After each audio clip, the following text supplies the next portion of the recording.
9-chi bob. Hazreti İsa yo'lda ketib etib, tug'mi qarg'u bir odamni ko'rdi. Shogirdlari Hazreti İsa'dan: "Ustoz, bu odamning tug'mi qarg'u bo'lishi kimning gunoh sodir qilganligidan bo'lgan? O'ziningmi yoki ota-onasiningmi?" deb so'rashdi. Hazreti İsa bundoq javob berdi: "O'zi yoki ota-onasining gunoh sodir qilganligidan emas, balki Xudoning o'z qudratini uning hayotida ayon qilmoqchi bo'lganligidandir. Kunning yo'riq vaqtida meni avatkuchining bizga topshirgan vazifasini ado qilishimiz kerak. Kech kirib qorong'i tushib ketsa, hech kim ish qila olmaydi. Dunyoda bo'lgan mezgilimda dunyoning nuri o'zimdirman." Hazreti İsa bu so'zlarni qilgandan keyin yerga tükürük bilan loy qilib, loyni heliqi odamning ko'zlariga surib qo'ydi va uningga Siloha ko'lchigiga berib, ko'zlaringni yu, dedi. Siloha İbranicha so'z bo'lib, avatilguchi degan ma'noni beradi. Heliqi odam Hazreti İsa'ning degini bo'yicha qildi va ko'zlari ichilgan holda qaytdi. Qo'shnilari va tilamchilik qilganda uni ko'rganlar: "Bu o'ltirib tilamchilik qiladigan heliqi odam emasmi?" deyishdi. Ba'zilar "Ha, shu" desa, yana ba'zilar "Yo'q, u emas, ammo uningga o'xshaydi-ku" deyishdi. Biroq u o'zi "Men dal shu kishi bo'laman" dedi. Undaqda ko'zlaring qandoq ichildi deb so'rashdi ular. U bundoq javob berdi: "İsa degan bir kishi tükürügidan loy qilib, ko'zlarimga surib qo'yib, menga Siloha ko'lchigiga berib, ko'zlaringni yu degan edi. Men u yerga berib yusam, ko'zlarim ichilib ketdi. U hozir qayerda?" deb so'rashdi ular. "Bilmayman" dedi u. Xaloyiq ilgari qarg'u bo'lgan bu odamni farislarning yeniga elib berishdi. Hazreti İsa loy qilib, bu odamning ko'zlarini saqaytgan kun dal dam olish kuni edi. Farislar bu odamdan ko'zlarining qandoq ichilganligini so'rab edi. U ko'zlarimga loy surib qo'ydi. Ondan yuzimni yudim. Hozir mana ko'raladigan bo'ldim, dedi. Shuning bilan farislardan ba'zilari: "U odam Xudoning yenidan kelgan emas. Chunki u dam olish kuni ish qilmaslik amriga xiloflik qildi" deyishdi. Ya'ni ba'zilari: "Gunohkor bo'lsa, qandoqlarcha bundoq mo'jizlarni yaratalaydi" deyishdi. Buning bilan ularning orasida bo'linish paydo bo'ldi. Ular qarg'u odamdan yana: "Ko'zlaringni ochgan u odam seningcha qandoq odamdi?" deb so'rashdi. "U bir payg'ambar" dedi heliqi odam.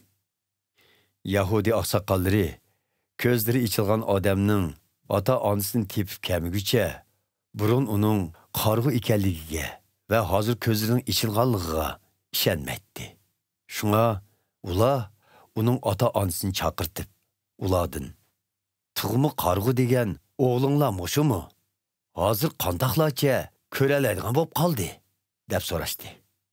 Uning bizning o'g'limiz ekanligi va tug'ilishidanla qarg'u ekanligi rost. Lekin hozir qandoqlarcha ko'raladigan bo'lib qolganligini, ko'zlarini kim ochganligini bilmaymiz. Uni o'zinglar so'ranglar.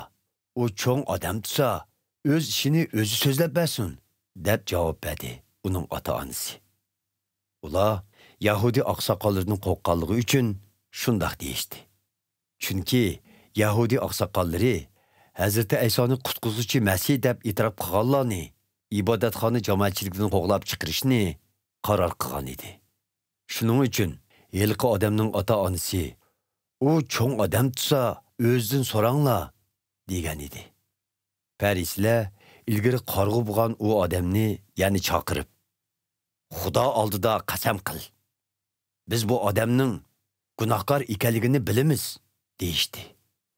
U mundoq javob berdi: "Uning gunohkor yoki emasligini bilmayman. Men faqat birli ishni bilaman. U bo'lsa-mu qarg'u edim. Hozir ko'ralaydigan bo'ldim. Bu chaqda ular, u seni qandoq qildi? Ko'zlaringni qandoq ochdi? deb so'rashdi. U javoban, sizlarga aytsam, quloq solmadinglar. Ya'ni qandoqlarcha anglamoqchi bo'lib qoldinglar. Sizlarmi uning shogirdlari bo'lmoqchimi nima? dedi. Buning bilan ular uni haqoratlab, sen u ablahning shogirdi. Biz bo'lsa Musa payg'ambarning shogirdlari. Xudoning Musa payg'ambarga so'zlaganligini bilamiz. Bu ablahning bo'lsa, eng qisqasi qayerdan kelganligini bilmaymiz, deyishdi. Yilqi odam ularga mundaq javob qaytardi. Hay, ajoyib ish bu. U ko'zlarimni ochdi. Shundaqdimi? Sizlar uning qayerdan kelganini bilmadinglar. Biz bilamizki, Xudo gunohkorlarning talpini anglamaydi. Balki o'zi ibodat qilgan va irodasini ishga oshirganlarnikini anglaydi. Dunyo obirda bo'lgandan beri biror kishining tuxumi qarg'uning ko'zini ochganligini anglab baqqan emasmiz. Bu odam Xudo tarafidan avatilmagan bo'lsa, hech nima qilolmagan bo'ladi. Ular uni, sen gunoh ishida tug'ilgan turuqliq, endi bizga ta'lim bermoqchimisan? deyishib, ibodatxonadan qo'g'lab chiqarishdi. Hazrati Ayso ularning hilqi odamni ibodatxonani qo'g'lab chiqarganligini anglab, uni izlab tepib, sen inson o'g'liga e'tiqod qilamsan? deb so'radi. Hazratlari, u kim? Aytib bergaysiz, uningga e'tiqod qilay, dedi hilqi odam. Uni ko'rib turibsan. Hozir sen bilan so'zlashayotgan dal shuning o'zi, dedi Hazrati Ayso uningga. Hilqi odam, "Ey Rabbim, sana e'tiqod qildim", deb Hazrati Aysoga sajda qildi. Dunyodagi odamlar ustidan hukm chiqarg'ili keldim. Ko'rlarni ko'radigan qilish, ko'rman deydiganlarga ularning ko'r ekanligini ko'rsatish uchun keldim, dedi Hazrati Ayso. Uning yenidagi ba'zi farishtalar bu so'zlarni anglab, bu biznimi ko'r deb qarg'anlik emasdi, deb so'rashdi. Ko'r bo'lgan bo'lsanglar, gunohkor bo'lmagan bo'latdinglar, dedi Hazrati Ayso. Lekin hozir ko'ryapmiz deganinglar uchun gunohkorsizlar.